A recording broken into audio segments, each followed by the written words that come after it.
Well, hi everybody and welcome to another Happy Travellers vlog.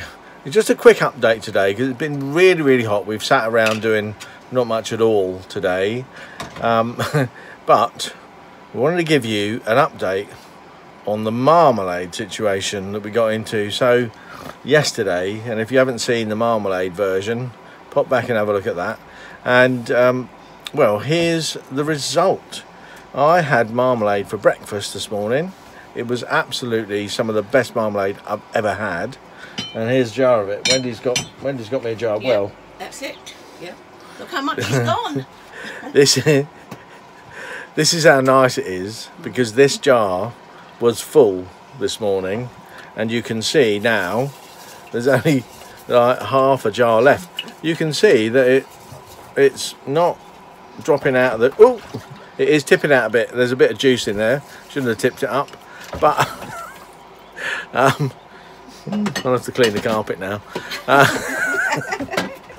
But that is pretty solid. It's really set well, and there's nice thick chunks of peel in there, just the way I like it.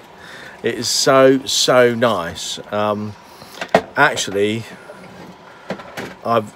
it was so nice this morning. I really pigged out on it. I had 4 slices of toast and marmalade.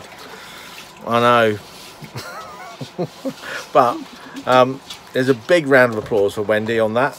The recipe, really simple.